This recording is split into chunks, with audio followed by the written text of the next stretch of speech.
Wassalatu wassalamu ala ashrafil mursalin Nabiyyina wa maulana Muhammadin wa ala alihi wa sahbihi ajma'in. Wa ashhadu an la ilaha illallah wahdahu la syarikalah. Wa ashhadu anna Muhammadan abduhu wa rasuluh sallallahu alaihi wa ala alihi wa sahbihi wa sallama tasliman katsira. Thumma amma ba'd.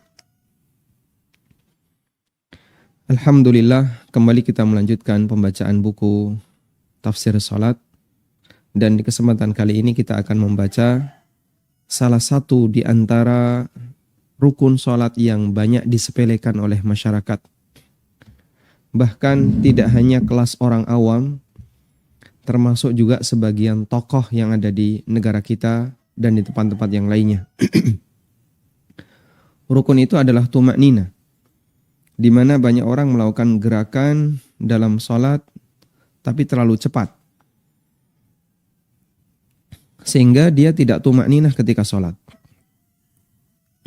Baik, sebelum membahas rukun-rukun salat, setelah membaca surat, perlu kita pahami terlebih dahulu tentang satu rukun dalam salat yang sering dilupakan, yaitu tumakninah. Kita berikan beberapa catatan. Yang pertama tentang definisi tumakninah. Apa itu tumakninah? Tumakninah adalah tenang sejenak setelah semua anggota badan berada pada posisi sempurna ketika melakukan suatu gerakan rukun salat. Tumakninah ketika ruku berarti tenang sejenak setelah ruku sempurna. Tumakninah ketika sujud berarti tenang sejenak setelah sujud sempurna. Dan demikian seterusnya. Sehingga orang disebut tumakninah ketika dia tenang sejenak setelah dia berhasil melakukan posisi rukun dengan sempurna. Kemudian catatan yang kedua, tumakninah dalam setiap gerakan rukun salat merupakan bagian penting dalam salat yang wajib dilakukan. Karena sekali lagi ini adalah rukun. Jika tidak tumakninah maka salatnya tidak sah. Jika orang salat dan dia tidak tumakninah maka salatnya tidak sah. Ada beberapa dalil yang menunjukkan hal itu. Yang pertama adalah hadis al-musi' fi salatihi. Hadis yang dikenal dengan hadis al-musi' fi salatihi. Anda hafalkan istilah ini ya. Hadis al-musi' fi salatihi, yaitu hadis tentang orang yang salatnya salah. Hadis ini dikenal dengan sebutan hadis al-musi' fi salatihi. Hadis orang yang salatnya salah, karena menceritakan orang yang salatnya salah berkali-kali. Kemudian diajari oleh Nabi SAW bagaimana cara salat minimal. Diajari oleh Nabi SAW bagaimana cara salat minimal yang statusnya sah dalam Islam. Sehingga hadis musi' fi salatihi dijadikan sebagai salah satu standar dalam fikih salat. Bagaimana sih cara salat yang benar sebagaimana yang diajarkan Nabi SAW. Secara umum ada dua hadis yang sering disinggung oleh para ulama ketika mereka membahas fikih salat. Yang pertama adalah hadis dari Malik ibn Khuwairith, di mana Nabi SAW bersabda, "Wasallu kama ra'aitumuni usalli." Lakukanlah salat sebagaimana kalian melihatku salat. Dan hadis ini jadi standar. Salat yang benar seperti apa? Salat yang benar adalah seperti yang dikerjakan Nabi SAW. Dan yang kedua adalah hadis musi' fi salatihi, di mana Nabi SAW mengajari seorang sahabat yang sholatnya berkali-kali salah. Lalu beliau ajarkan bagaimana cara sholat yang minimal, yang benar dan diterima secara syariat. Kita baca hadisnya. Suatu ketika ada seseorang yang masuk masjid. Kemudian orang ini sholat 2 rakaat. Seusai sholat orang ini menghampiri Nabi SAW yang saat itu berada di dalam masjid. Kemudian dia menyampaikan salam dan Nabi SAW pun menjawab salamnya. Namun setelah itu Nabi SAW menyuruh orang ini untuk mengulangi sholatnya. Sholli fa innaka lam tusalli. Ulangi sholatmu karena tadi sholatmu batal. Kemudian orang ini balik mengulangi sholatnya. Setelah diulangi, orang ini balik lagi menghadap Nabi SAW, menyampaikan salam, dan beliau jawab salam itu. Kemudian disuruh ngulangi lagi. Sholli fa innaka lam tusalli. Ulangi sholatmu karena tadi sholatmu batal. Dan ini Masya Allah berlangsung sampai 3 kali. Lalu orang ini mengatakan, di kutipan ini tidak saya sebutkan, orang ini mengatakan, ma uhsinu ghaira dzak. Aku tidak bisa mengerjakan sholat yang lebih baik dibandingkan itu. Fa'allimni, karena itu tolong ajari aku. Kemudian Nabi SAW mengajarkan kepadanya cara sholat yang benar. Dan ternyata masalah utama yang menyebabkan sholatnya dinilai batal oleh Nabi SAW adalah karena dia tidak tumakninah ketika sholat. Dia bergerak ruku dan sujud terlalu cepat sehingga tidak tumakninah ketika mengerjakan sholat. Maka jamaah yang dimuliakan Allah, jika Anda menjumpai ada orang yang tidak tumakninah ketika sholat, sikap yang ideal, saya bicara sikap ideal ya, yang kita lakukan adalah mengingatkan yang bersangkutan. Bapak, sholat Bapak tidak tumakninah. Ini nggak boleh yang kayak gini. Tolong diulang. Tapi saya yakin barangkali Anda akan menjumpai penghinaan atau ejekan. Kamu aliran radikal. Kamu ngajinya di mana? Gitu kan? Mungkin akan keluar kalimat seperti itu. Baik. Dan kalau misalnya tidak memungkinkan untuk disampaikan secara langsung, minta nomor HP-nya. Silahkan Anda WA. Bahwa saya tadi melihat sholat Bapak tidak tumakninah. Nah, masalah dia kemudian emosi, dia marah, itu urusan pribadi dia. Hadis riwayat Bukhari Muslim. Hal yang sama juga terjadi pada sahabat Hudzaifah Ibnul Yaman radhiyallahu anhu. Bahwa beliau pernah melihat ada orang yang tidak menyempurnakan rukuk dan sujudnya ketika sholat. Dan terlalu cepat. Setelah selesai ditegur oleh Hudzaifah.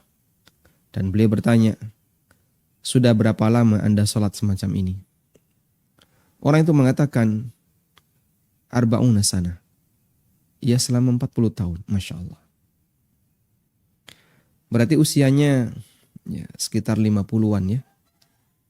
Karena mungkin di bagian awal waktu dia kecil nggak dihitung. Usianya sekitar 50-an. Kemudian Hudzaifah radhiyallahu anhu mengatakan, engkau tidak dihitung sholat selama 40 tahun. Karena sholatnya batal. Lalu Hudzaifah mengatakan, walau mitta wa anta tusalli hadhihi sholata la mitta ala ghairi fitrati Muhammadin sallallahu alaihi wasallam.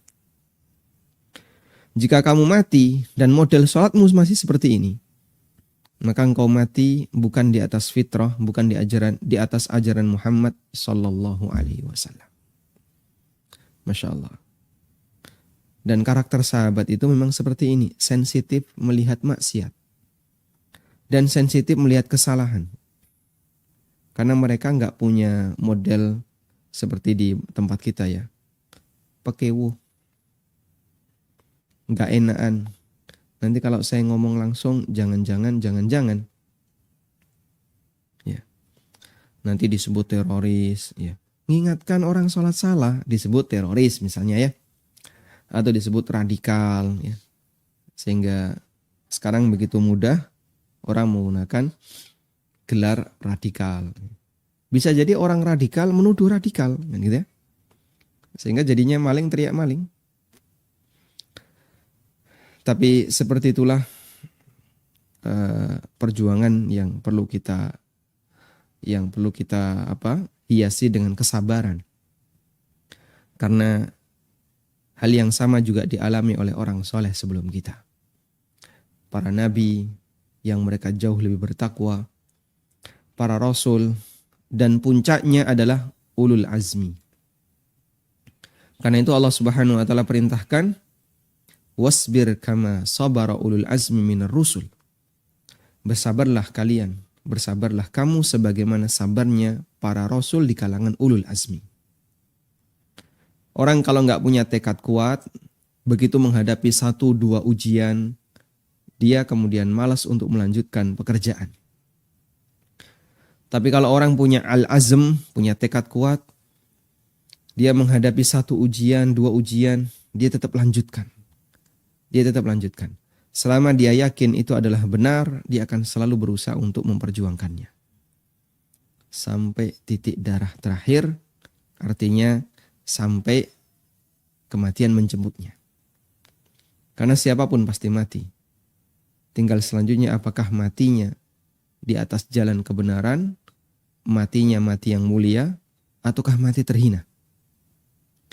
Dan kita mohon kepada Allah Subhanahu wa taala, semoga fitnah yang melanda negeri ini segera berakhir dan Allah taala melimpahkan kesabaran bagi kaum muslimin ahlu sunnah dalam memegang kebenaran yang diibaratkan oleh Nabi SAW kal qabidi 'alal jamri, sebagaimana layaknya orang yang menggenggam bara api. Sehingga rasanya kalau ada 1-2 berita yang nyantol di grup, kita baca judul aja sudah sakit hati ya. Makanya kami sarankan kalau tidak begitu penting, udahlah skip aja. Dan di grup itu kalau banyak berita, clear chat, insya Allah lebih aman bagi hati. Ya. Karena penyelesaiannya bukan dengan banyak dengan banyak mengkonsumsi berita, tapi penyelesaian yang kita lakukan adalah bagaimana kita bisa meredam fitnah ini dengan cara mari kita bersama-sama belajar. Fokus untuk sesuatu yang produktif agar ibadah kita tidak banyak terganggu. Tayyib jamaah. Jadi idealnya memang harus diingatkan ya ketika menjumpai orang seperti ini.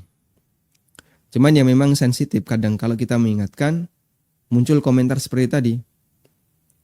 Tiba-tiba orang jadi nggak suka. Baik. Tapi itulah konsekuensi ketika kita mau menyampaikan kebenaran. Cuman caranya harus hati-hati ya. Kalau sekiranya nggak bisa secara langsung, ya, Anda bisa minta, Pak boleh nggak saya minta nomor HP-nya. Kemudian kita kasih artikel atau Anda kutipkan artikel yang ada di sini, Anda sampaikan ke yang bersangkutan.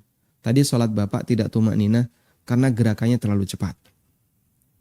Nah, kemudian bagaimana kalau menjumpai imam seperti ini? Nah, ini lebih parah lagi.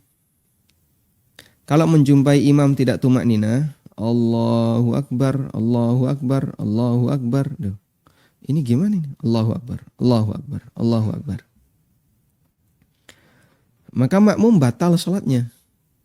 Sehingga makmum harus mufarokoh. Meninggalkan imam yang tidak tumakninah.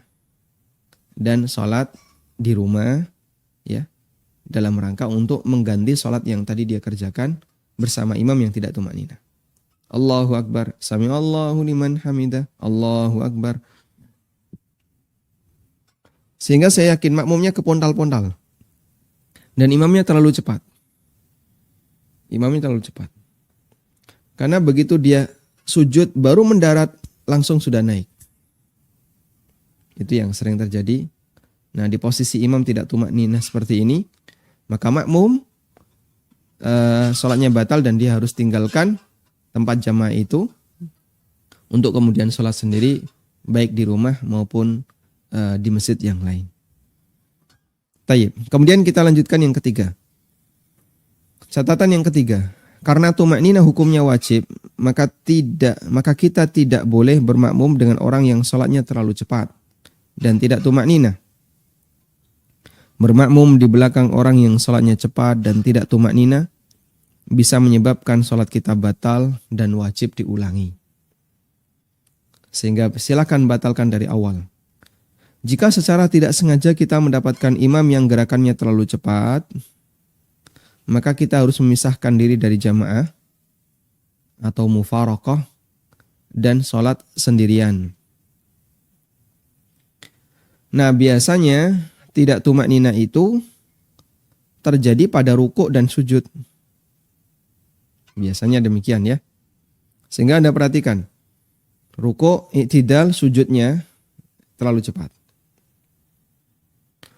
Orang yang terlalu cepat sholatnya sehingga tidak tumak nina disebut oleh Nabi SAW sebagai orang yang mencuri ketika sholat.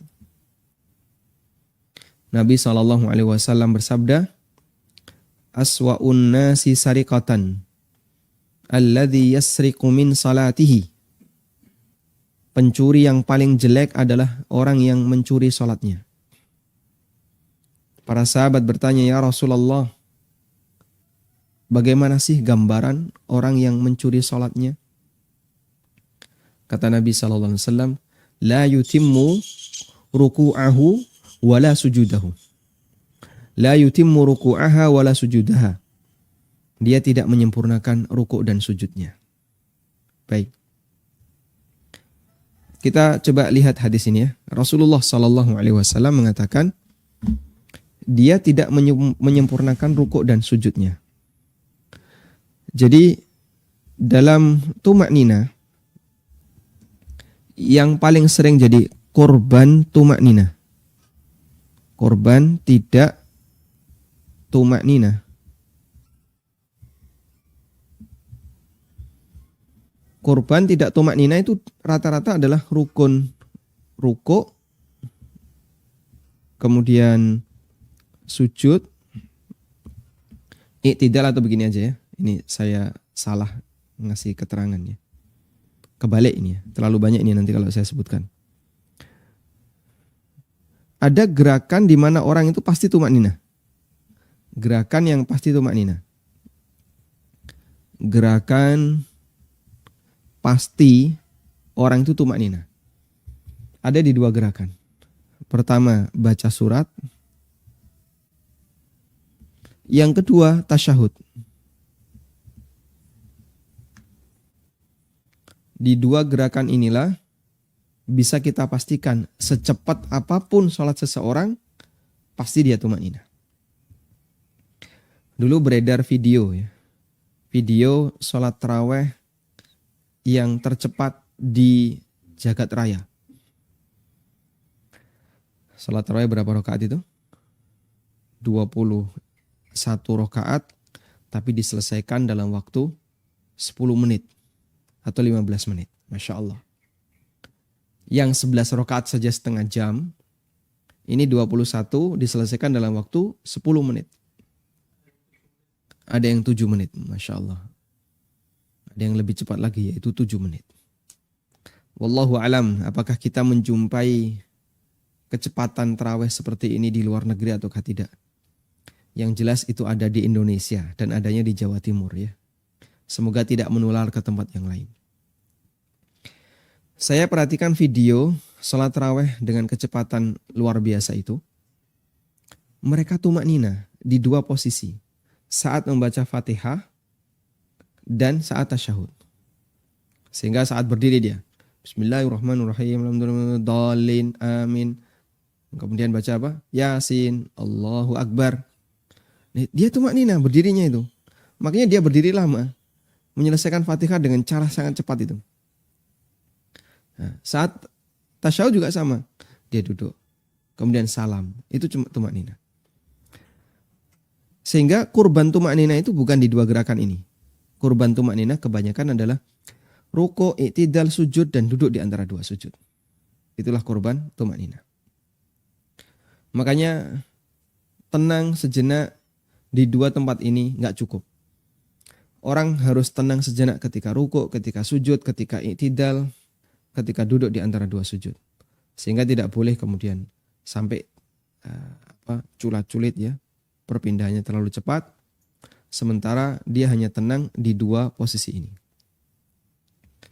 Karena itulah Nabi SAW ketika ditanya tentang orang yang mencuri dalam salat, kata beliau, la yutimmu, orang itu tidak menyempurnakan ruku'aha wala sujudaha.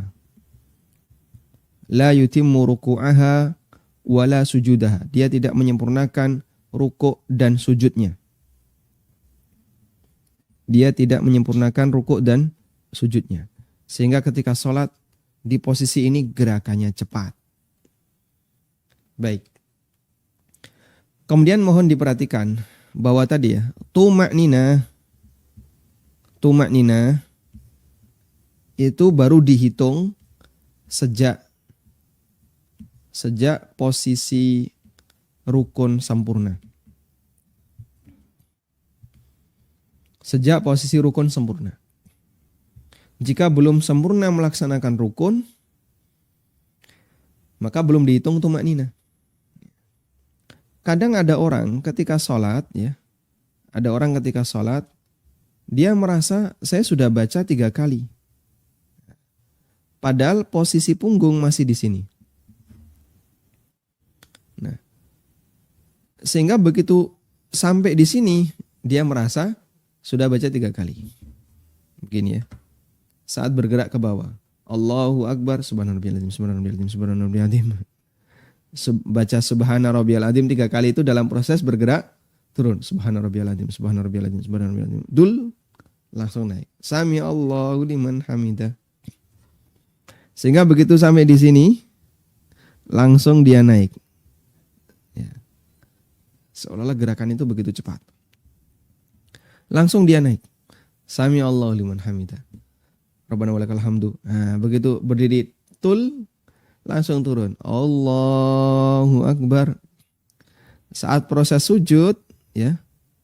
Saat proses sujud masih di sini dia sudah berdoa. Nah, begitu sampai di bawah sejajar dengan lututnya, ya. Langsung dia naik. Allahu Akbar. Langsung naik. Subhana rabbiyal a'lanya diproses turun tadi. Subhana rabbiyal a'la, subhana rabbiyal a'la, subhana rabbiyal a'la. Begitu sampai bawah, naik. Penyakit seperti ini banyak terjadi di masyarakat. Sehingga dia merasa saya sudah baca 3 kali. Kok bisa-bisanya nggak disebut tuma'nina? Karena Anda bacanya masih dalam proses pergerakan. Makanya kalau baca doa rukuk dan sujud itu hanya punya 1 hafalan, biasanya jadinya otomatis seperti tadi. Dan itu menyebabkan terlalu cepat dalam pengucapannya. Kemudian catatan yang berikutnya. Kita diajarkan untuk saling mengingatkan agar sholat kita sempurna. Karena itu, jika kita menjumpai ada orang yang sholatnya tidak tuma'ninah, maka kita harus mengingatkannya. Sebagaimana yang dilakukan oleh Nabi SAW dan para sahabat. Karena jika dibiarkan, sholat yang dia kerjakan bisa berstatus batal. Sehingga kita ingatkan, ya, kalau bisa sholatnya diulangi. Dengan cara tadi ya, jika tidak bisa langsung, sampaikan pelan-pelan. Dan sebagai tambahan begini. Jadi, apa batasan tuma'ninah? Kapan seseorang bisa disebut telah melakukan tuma'ninah? Batasan tuma'ninah.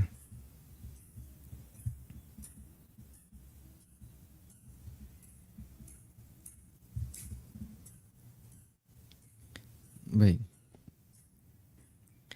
Batasan tuma'ninah adalah dia mampu untuk membaca 1 kali doa. 1 kali doa setelah sempurna. Setelah sempurna melakukan rukuk. Setelah sempurna melakukan rukun. Sehingga tuma'ninah ketika rukuk berarti dia bisa membaca 1 doa rukuk setelah sempurna gerakan rukuk. Allahu Akbar. Subhana rabbiyal azim. Sami Allahu liman hamidah. Rabbana lakal hamdu. Allahu Akbar. Subhana rabbiyal a'la. Allahu Akbar. Rabbighfirli. Setelah sempurna dia melakukan rukun, lalu membaca satu doa, maka dia sudah dianggap telah tumakninah. Dengan pengucapan yang normal ya. Kalau dia bacanya nggak normal, terlalu cepat ya tidak dihitung. Allahu Akbar Sami Allahu liman hamidah rabbana lakal hamd. Itu terlalu cepat, nggak dihitung itu. Dan biasanya orang terlalu cepat ya ketika baca. Tayyib. Karena itu ketika membaca pastikan rukun sudah sempurna dulu baru baca. Wallahu ta'ala alam. Kemudian para ulama mengatakan khusus bagi imam. Imam tidak boleh tidak boleh terlalu cepat gerakannya meskipun dia tumakninah. Ada tumakninah yang minimalis ya. Yang itu menyebabkan makmumnya jadi gak bisa mengikuti dengan irama yang bagus. Karena mungkin makmumnya ada yang tua, ada makmum yang sakit. Sehingga gerakan terlalu cepat. Allahu Akbar, subhanarabbiyal a'la. Allahu Akbar subhanarabbiyal azim. Sami Allahu liman hamidah rabbana wa lakal hamd. Terlalu cepat seperti ini sampai makmumnya jadi gak karuan. Ada yang masih proses berdiri, ada yang sudah berdiri, ada yang masih di bawah, akhirnya nggak karuan.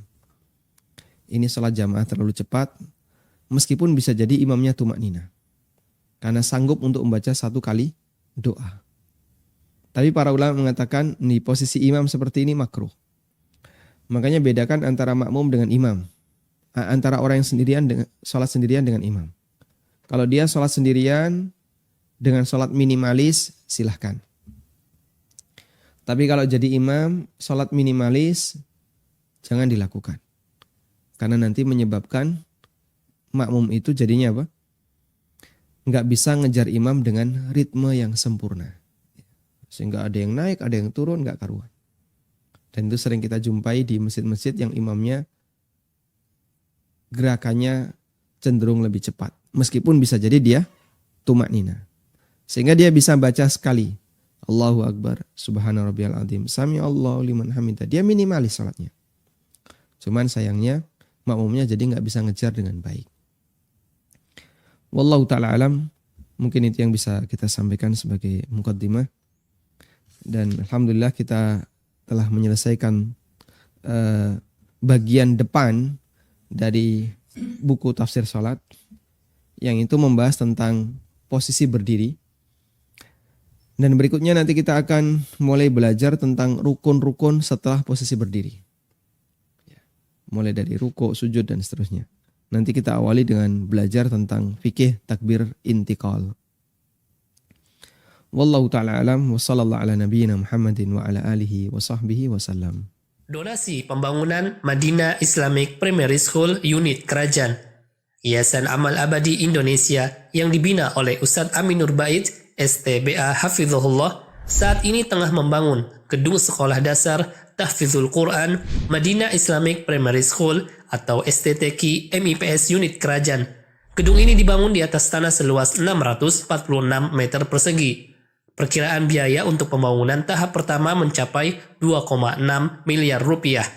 Salurkan donasi Anda untuk pembangunan STTQ MIPS melalui rekening atas nama Yayasan Amal Abadi Indonesia, Bank Mandiri Syariah di nomor rekening 7441049999. Konfirmasi dan info donasi hubungi 082 12345 7441. Jazakumullahu khairan.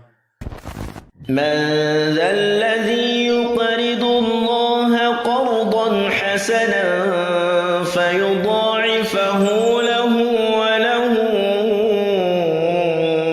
أجر كريم.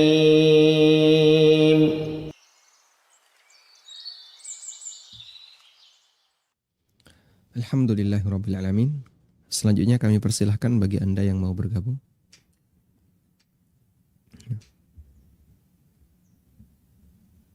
Baik, silahkan. Bismillah. Assalamualaikum warahmatullahi wabarakatuh. Waalaikumsalam warahmatullahi wabarakatuh. Ustaz, jika Ana baca surah hafalan Ana, terus ana lupa hurufnya. Umpamanya huruf itu apakah ini hurufnya sin atau sin. Nah, jika ana terus baca tapi ragu, gimana sholat ana, apakah batal atau ana berdosa? Terus yang Ibu kedua, baca Ustaz, surat ya, bukan selain surah. Al-Fatihah. Selain Al-Fatihah insya Allah ana hafal huruf-hurufnya. Alhamdulillah. Terus yang kedua, Ustaz, suami ana dulu kan sering sholat jamaah di masjid. Namun semenjak pandemi COVID ini, beliau nggak mau lagi sholat di masjid, kecuali sholat Jumat ya Ustaz. Nah, beliau sangat protektif dan taat protokol kesehatan. Gimana Ustaz? Apakah masih bisa seperti itu? Maksudnya sholat, sementara pendingin masih ada, bisakah beliau sholat di rumah gitu Ustaz? Apakah ada fatwa dari ulama yang kembali mengizinkan, membolehkan sholat di masjid? Demikian Ustaz. Syukron jazakallahu khairan. Assalamualaikum warahmatullahi wabarakatuh. Waalaikumsalam warahmatullahi wabarakatuh. Baik. Yang pertama, bacaan surat setelah Al-Fatihah statusnya sunnah. Karena itu, jika ada orang yang salah baca di luar kesengajaan, jadi dia tidak sengaja salah. Kalau sengaja salah baca Quran, sengaja salah dan dia tetap nekat, itu berbahaya ya. Tapi kalau dia tidak sengaja salah atau ragu terhadap huruf, ini sin atau shin, ini shod atau sin, ragu dia. Kemudian dia hentikan sehingga tidak tidak nekat ditabrak. Atau dia ragu dengan lanjutannya. Saya kok bingung ya. Setelah ini fa atau wa? Fa wa. Ya. Misalnya ya. Innal ladzina amanu wa 'amilus solihati falahum ajrun ghairu mamnun. Lahum ajrun ghairu mamnun. Yang benar yang mana ini? Wa apa tanpa wa? Pakai fa atau tanpa fa? Falahum ajrun ghairu mamnun atau lahum ajrun ghairu mamnun, dan memang ada dua ya. Di juz amma ada dua yang seperti ini. Lalu Anda hentikan karena daripada nanti salah, akhirnya Anda hentikan terus ruku. Insya Allah salahnya sah. Sehingga dengan cara seperti ini Anda tidak dianggap telah meninggalkan satu kewajiban, apalagi dianggap meninggalkan rukun. Tidak, karena bacaan surat setelah Al-Fatihah hukumnya sunnah. Karena itu kalau Anda ragu, lalu Anda putus, kemudian Anda ruku, sholatnya sah. Selanjutnya yang kedua, bagi lelaki yang tidak sholat di masjid karena menjaga protokol kesehatan, apakah hukumnya diperbolehkan? Kita bicara dari sisi ini boleh ataukah tidak, dalam arti apakah beliau termasuk berdosa karena tidak datang ke masjid ataukah tidak berdosa. Wallahu ta'ala alam, memang pendekatan para asatidzah termasuk juga para ulama dalam memandang kondisi wabah ini itu berbeda-beda. Sehingga kadang ada penjelasan yang sifatnya umum, itu tidak bisa kita terapkan di tempat yang lain. Karena kondisinya bisa jadi berbeda. Intinya wallahu ta'ala alam, para ulama menegaskan diperbolehkan bagi seseorang ya, diperbolehkan bagi seseorang untuk tidak berangkat ke masjid. Karena alasan sakit, limaradin au khauful marad. Karena alasan sakit atau khawatir tertular penyakit. Nah, diperbolehkan bagi orang untuk tidak ke masjid karena alasan sakit atau khawatir ketularan penyakit. Sehingga tingkat kekhawatiran itu berbeda-beda tensinya antara satu tempat dengan tempat yang lain, antara satu orang dengan orang yang lain. Keberadaan COVID ini sebuah realita yang kita tidak ingkari ya. Sehingga nyata ada orang yang kena virus corona. Dan dengan komorbid tertentu itu bisa menyebabkan kematian misalnya. Lalu kita jaga diri dengan harapan agar kita tidak mendapatkan potensi itu. kemudian Anda tidak ke masjid. Insya Allah itu cukup jadi alasan. Dan itu bisa jadi beda-beda antara satu orang dengan orang yang lain. Saya punya misalnya ya, ada orang merasa saya punya penyakit paru-paru. Atau saya punya penyakit jantung misalnya. Atau saya punya penyakit gula. Dan ini termasuk komorbid yang sensitif. Lalu dengan sebab itu, beliau selalu berusaha untuk mengamankan diri. Wah, daripada nanti beresiko, untuk sementara saya tak mengamankan diri. Silahkan. Sah-sah saja. Yang mungkin hukum itu tidak berlaku ketika ada orang yang dia tidak punya komorbid yang signifikan. Alhamdulillah gula darah bagus, kolesterol aman. Kemudian apa lagi misalnya? Tidak ada riwayat penyakit jantung, paru-paru kondisi baik, dan seterusnya. Dia masih muda misalnya. Lalu dia sholat ke masjid, dan di situ rata-rata juga yang hadir masih muda-muda. Insya Allah nggak jadi masalah. Intinya likulli maqamin maqal. Kalau ada fatwa seperti ini kita bawa sesuai dengan kondisinya. Wallahu a'lam. Nah, baik, silahkan. Assalamualaikum Ustaz. Waalaikumsalam warahmatullahi. Silakan Bapak. Anda topik dari Bekasi. Kalau zakat mal itu bolehkah disalurkan kita ke keluarga terdekat saat yang membutuhkan gitu Ustaz? Keluarga terdekat maksudnya? Kayak seperti paman atau bibi Ustaz gitu. Artinya bukan orang yang wajib dinafkahi ya?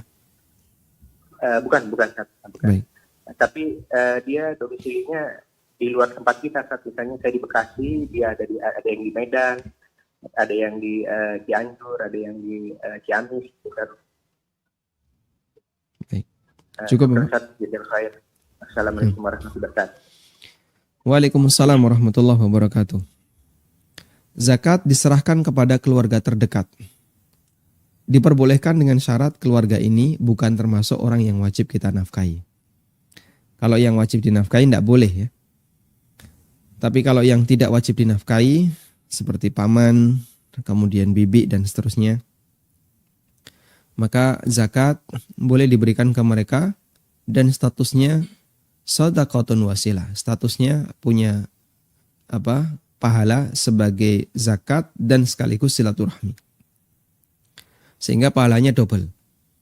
Kata Nabi sallallahu alaihi wasallam, membayar zakat kepada kerabat shadaqatun wasilah. Maka nilainya pahala zakat dan silaturahmi.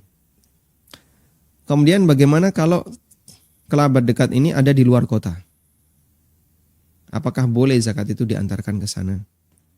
Ulama khilaf ketika orang memberikan zakat di jarak melebihi jarak safar atau di jarak melebihi minimal jarak safar. Minimal jarak safar kan 80 kilo. Kalau lebih dari itu, artinya keluar kota, boleh atau tidak? Kalau menurut mazhab Hambali, hukumnya dilarang. Ya. Wallahu alam. Namun pendapat yang lebih mendekati adalah pendapat yang mengatakan boleh. Sehingga tidak jadi masalah zakat dikirim ke luar kota dalam rangka untuk diberikan kepada kerabat atau yang lainnya. Wallahu a'lam. Bismillah. Assalamualaikum Ustaz. Waalaikumsalam warahmatullahi. Bolehkah niat puasa Ramadan cukup sekali di depan? Ataukah niatnya setiap malam? Syukron.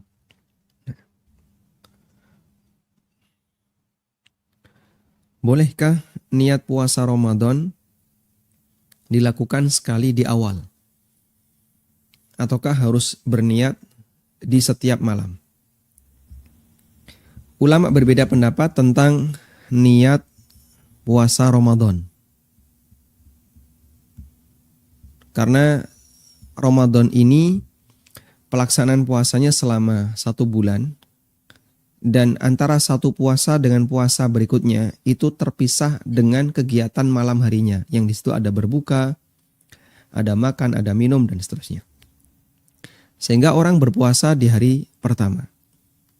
Lalu malam harinya dia nggak puasa. Nanti puasa lagi di hari yang kedua. Malam harinya tidak puasa. Puasa lagi di hari yang ketiga. Dan begitu seterusnya. Ini hari 1, 2, 3. Dan begitu seterusnya. Ini hari yang ke N. Gitu ya. Nah selanjutnya ulama beda pendapat. Apakah puasa di hari 1 dengan yang kedua itu masih dianggap ibadah yang nyambung ataukah ibadah terpisah? Ada khilaf di sini. Menurut pendapat jumhur, puasa 1 dengan 2 itu ibadah terpisah. Itu adalah ibadah terpisah. Karena ibadah terpisah, maka menuntut pengulangan niat. Menuntut ulang niat. Sehingga kalau sudah niat di tanggal 1, maka nanti ketika malam tanggal 2, dia harus niat lagi. Di masing-masing ini ada niat yang berbeda-beda. Mengingat dia adalah ibadah yang berbeda. Puasa di hari yang pertama sudah dibatalkan di malam harinya. Dan puasa di hari yang kedua harus ada niat tersendiri. Nanti demikian pula di puasa hari yang ketiga dan seterusnya. Karena itu menurut pendapat jumhur ulama, niat puasa harus diulang setiap malam. Ini pendapat jumhur. Kemudian pendapat yang kedua, ini pendapat Imam Malik dan pendapat Imam Ahmad dalam salah satu riwayat. Pendapat Imam Ahmad dalam salah satu riwayat. Mereka merinci niat puasa atau ibadah secara umum itu jadi 2. Yang pertama, ada ibadah yang dituntut berkesinambungan. Ibadah yang berkesinambungan.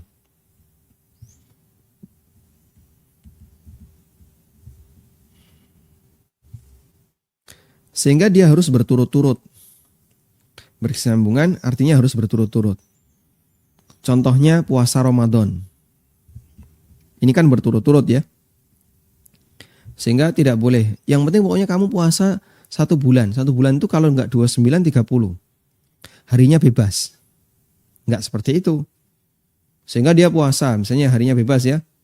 Ramadan 1 puasa, 2 enggak, 3 puasa, 4 enggak. Enggak boleh kayak gitu. Nanti kekurangannya berapa? Oh boleh dibayar di bulan Syawal. Tidak terjadi kayak gitu kan. Tapi puasa Ramadan itu berkesinambungan artinya berturut-turut. Contoh yang lain adalah puasa kafaroh zihar. Puasa kafaroh zihar. Puasa kafaroh zihar ini harus berturut-turut selama 2 bulan. Berturut-turut. Ya, Allah perintahkan agar orang yang melakukan zihar, lalu dia mau menarik kembali perkataannya, agar dia puasa syahraini mutatabi'an. Syahraini mutatabi'aini. 2 bulan secara berturut-turut. Nah, untuk ibadah yang berturut-turut dan berkesinambungan seperti ini, kata Imam Ahmad dan juga ini keterangan Imam Malik, boleh niat sekali.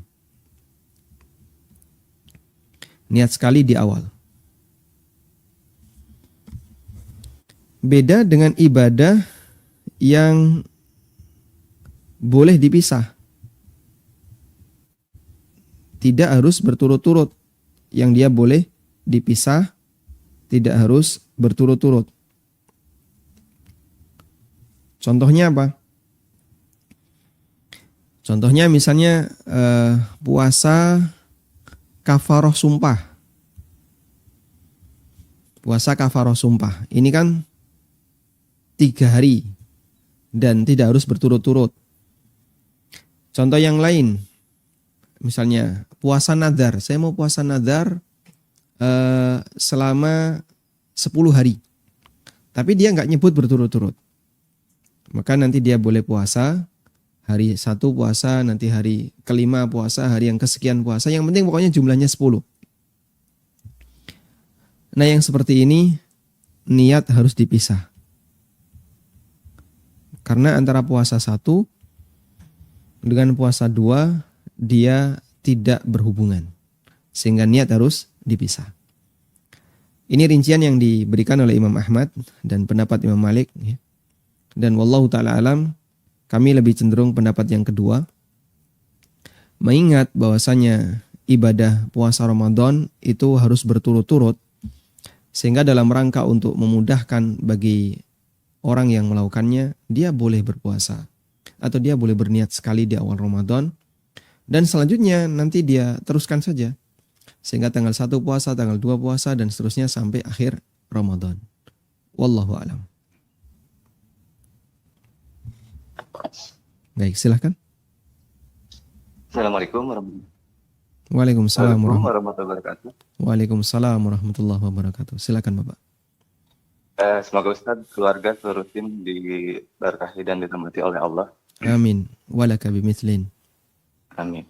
Saya mau bertanya Ustaz, terkait salat di belakang imam yang sudah sepuh gitu ya. Namun selain sepuh, satu kondisinya memang seperti tumakninahnya kurang gitu ya. Terus kedua, kondisi ketika membaca surat sesudah Al-Fatihah itu memang tidak sesuai dengan tajwid gitu ya Ustaz. Nah di sini saya sholat di belakang beliau itu sudah sering gitu ya, bahkan kalau saya hitung bisa lebih dari 3 tahunan gitu ya Ustaz. Dan selama 3 tahun itu memang saya berusaha untuk mengingatkan beliau, namun qadarullah belum ada perubahan, beliau tetap mau jadi imam gitu ya. Nah jadi pertanyaannya, apakah status sholat saya itu sah atau enggak ya bermakmum di belakang beliau?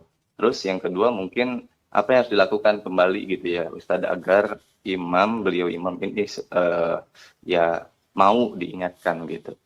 Begitu Ustadz, jazakallah khairan atas jawabannya. Wa jazakumullah khairan.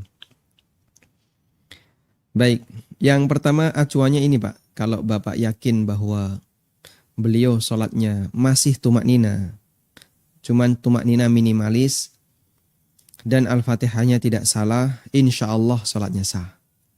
Sehingga Bapak tidak perlu mengulang dan tidak perlu mempermasalahkan status sholat orang ini, karena dia sah.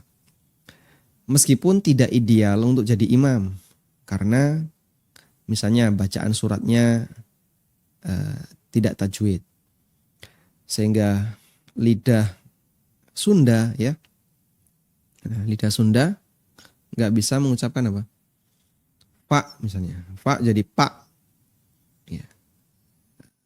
Illal ladzina amanu wa amilus solihati falahum ajrun ghairu mamnun. Misalnya dia bacanya pak. Atau lidah Jawa, idza zulzilatil jadi idza yulzilatil ardu yilyalaha. Dan masing-masing kan punya cengkok yang itu bisa membahayakan sisi tajwid. Makanya orang Indonesia yang belajar tajwid dia punya tantangan ya. Melawan lidah bawaan. Kalau dia berhasil fasih, Masya Allah ya. Kita termasuk orang yang dikasih kelebihan oleh Allah, Inggris fasih, Arab fasih. Orang Arab itu tidak bisa baca P. P itu dibaca B. Ya. Maka paron itu dibaca baron. Ya. Sampai ada ini ya, ada meme kan, no parking. Ya. Mereka bacanya no barking. Dilarang menggonggong jadinya kan. Barking, no barking. Karena mereka susah baca P. Sehingga P itu dibaca B. Ada daurah yang dilakukan di kampung saya yang pakai huruf P itu ditulis dengan huruf B. Ya. Baik. Karena itu kalau Bapak masih yakin tumak ninah dan yakin bacaan Fatihahnya benar, insya Allah tidak masalah. Nah sekarang kalau misalnya kasusnya yang bersangkutan tidak tumak ninah dan Anda yakin nggak tumak ninah. Nah ketika Anda yakin tidak tumak ninah, apakah sholat yang sudah sekian tahun yang lalu perlu diulang? Wallahu alam, zahirnya tidak perlu diulang. Nabi SAW ketika beliau mendapatkan aduan orang yang sholatnya salah tadi ya, ulangi sholatmu, kamu tadi sholatmu batal. Sampai 3 kali. Lalu beliau ajari orang itu untuk sholat yang benar. Tapi Nabi SAW tidak perintahkan orang ini untuk mengulang sholat yang sudah berlalu sekian hari yang lalu. Sehingga beliau hanya perintahkan ulangi sholat yang filhal, yang waktunya masih ada ketika itu.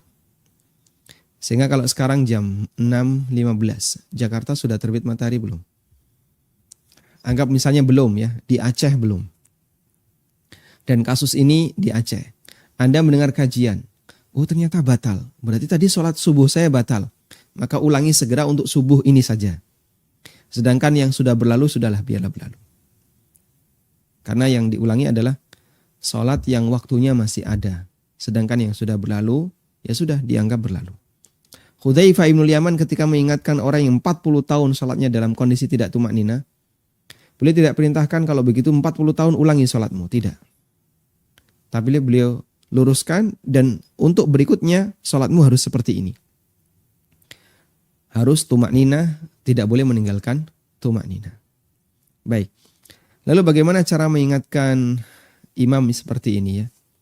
Barangkali beliau memang susah untuk diajak untuk berubah susah karena mungkin beliau ya merasa saya kan yang paling senior di sini dalam rangka untuk mempertahankan senioritas. Nah, saya kira Anda mungkin bisa sampaikan ke DKM masjid agar diputuskan satu kebijakan. Bagaimana caranya agar kita menyelamatkan sholat jamaah di masjid itu dengan tetap menghormati yang bersangkutan, imam yang bersangkutan. Misalnya beliau diposisikan bukan sebagai imam tapi sebagai penasihat imam, gitu ya. Imam dengan penasihat imam tinggi mana?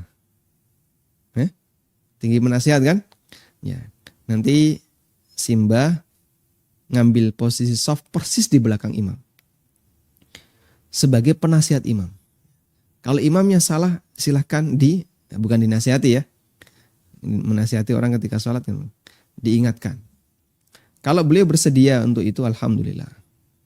Kalau tidak bersedia dan Anda yakin sholatnya tidak tumaknina, berarti Anda harus ngambil masjid yang lain dan sampaikan ke takmir, mohon maaf saya belum bisa mengikuti di sini agar tidak terjadi kecurigaan yang macam-macam. Bukan karena masalah apapun, tapi karena masalah ingin menyelamatkan sholat kita. Jangan sampai sholat kita batal disebabkan tidak tumaknina. Wallahu a'lam. Nah. Silahkan. Assalamualaikum Ustaz. Waalaikumsalam warahmatullahi. Ya. Saya mau menanyakan terkait membaca Al-Fatihah yang di luar sholat Ustaz. Contohnya, saya kan pernah nasihati sama seseorang untuk selalu membacakan Al-Fatihah setiap selesai sholat dengan cara mengucapkan khususan ila ruhi, misalkan anak saya yang satu, kemudian Al-Fatihah, dilanjutkan baru anak saya yang kedua, dan seterusnya. Nah, selama ini saya ikut aja, cuman saya sekarang saya ingin mengetahui dengan detailnya hakikatnya seperti itu tuh apa ya Ustadz ya? Hakikat doa-doa seperti itu termasuk kalau kita membacakan Al-Fatihah untuk seseorang yang sudah meninggal. Gitu aja Ustadz. Jazakallah khair. Assalamualaikum warahmatullahi wabarakatuh. Waalaikumsalam warahmatullahi wabarakatuh.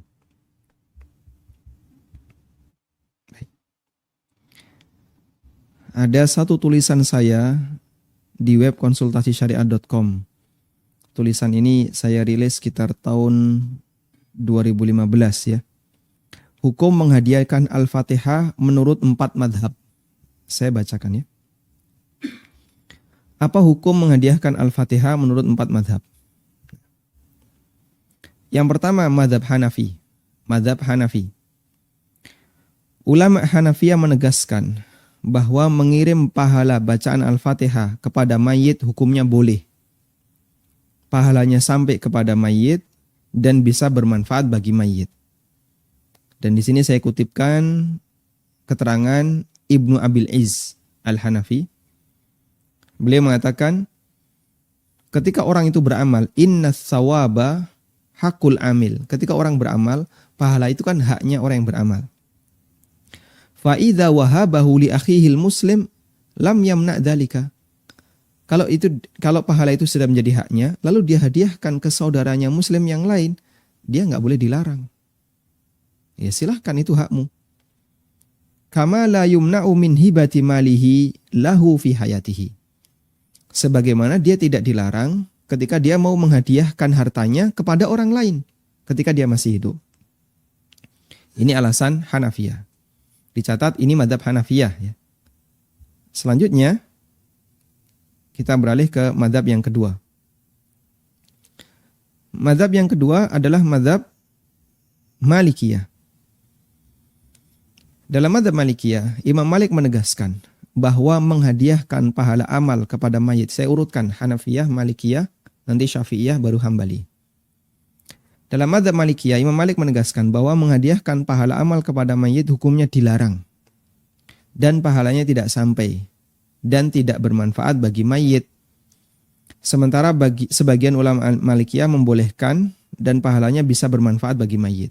Sehingga ada khilaf. Kalau Imam Malik mengatakan gak boleh dan gak sampai, sebagian ulama Malikiyah sampai dan boleh. Dalam Minahul Jalil, Al-Qarrafi membagi ibadah menjadi 3. Ini penting sekali, keterangan Al-Qarrafi ini bagus ya. Kata Al-Qarrafi, ibadah ada 3. Pertama, ibadah yang pahala dan manfaatnya dibatasi oleh Allah hanya berlaku bagi pemilik. Dibatasi oleh Allah hanya berlaku bagi pemilik. Dan Allah tidak menjadikan ibadah ini bisa dipindahkan atau dihadiahkan ke orang lain. Contohnya apa Pak? Iman. Iman itu tidak mungkin dihadiahkan. Saya mau menghadiahkan iman saya kepada fulan. Saya punya iman sekian, separuhnya tak kasihkan ke fulan. Biar fulan jadi mukmin, tidak bisa Pak. Seperti itu ya. Yang kedua, ibadah yang disepakati ulama, pahalanya bisa dipindahkan dan dihadiahkan ke orang lain. Seperti ibadah maliyah. Saya mau berkorban atas nama si A. Saya mau sedekah atas nama si B. Ibadah-ibadah maliyah seperti ini ulama sepakat bisa sampai.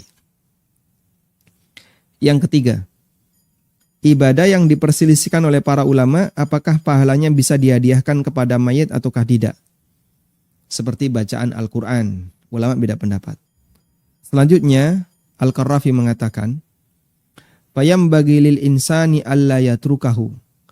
Fala'allal haqqa huwal wusul fa innahu mughayyab." Selayaknya orang tidak meninggalkannya, bisa jadi yang benar pahalanya sampai. Karena ini adalah masalah gaib.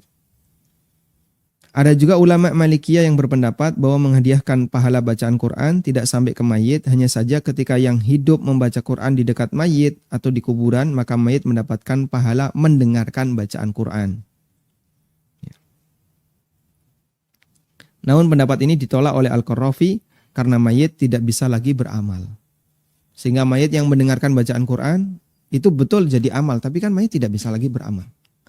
Orang kalau mati inqata amaluhu, amalnya terputus. Ini pendapat Malikiyah. Saya lanjutkan ya, semoga Anda bisa bersabar. Kita beralih ke pendapat Syafi'iyah. Pendapat yang masyhur dari Imam Syafi'i bahwa beliau melarang menghadiahkan bacaan Al-Quran kepada mayit. Dan itu tidak sampai.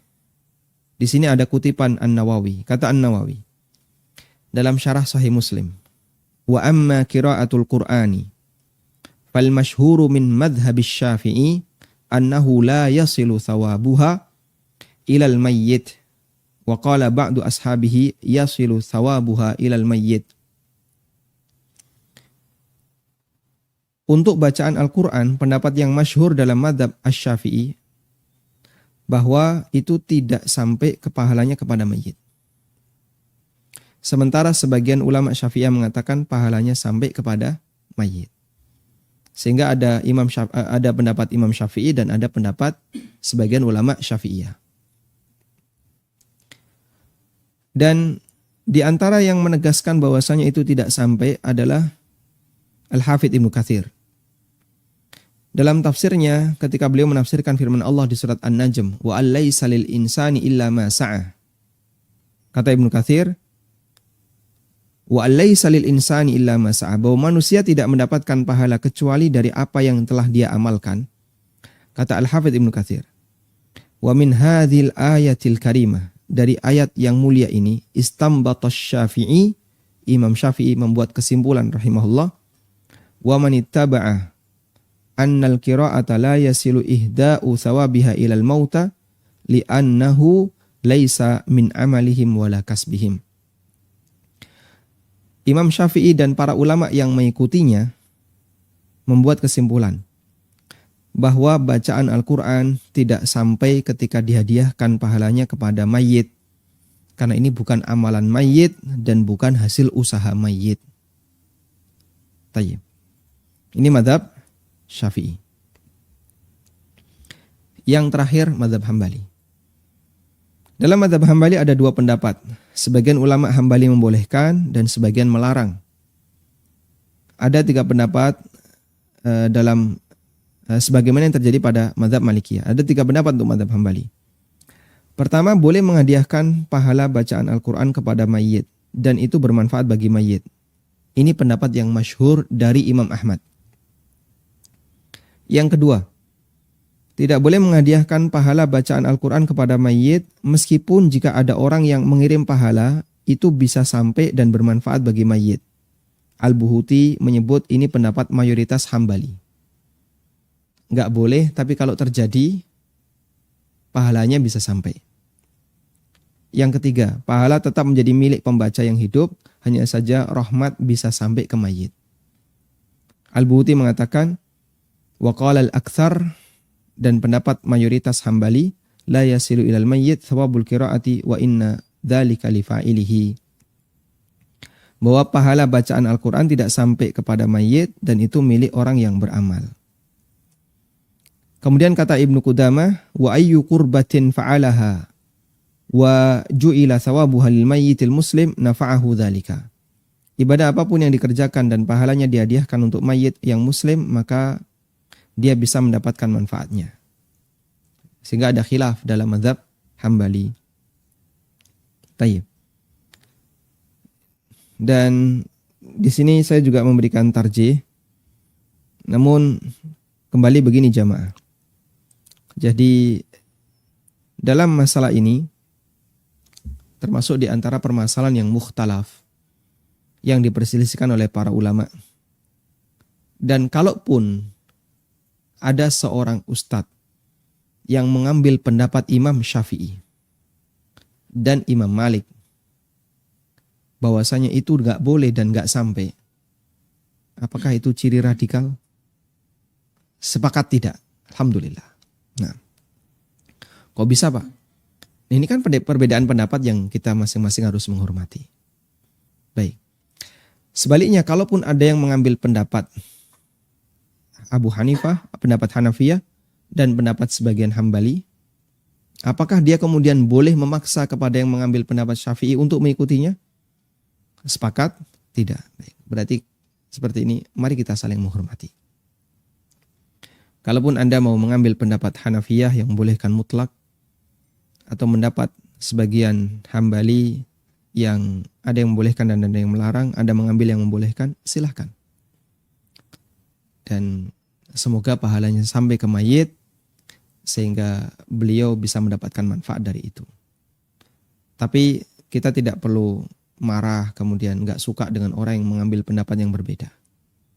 Sebagai konsekuensinya, orang yang mengambil pendapat Imam Syafi'i dan pendapat Imam Malik yang itu nggak boleh dan nggak sampai, lalu dia diajak nggak mau, ya mohon untuk dihormati.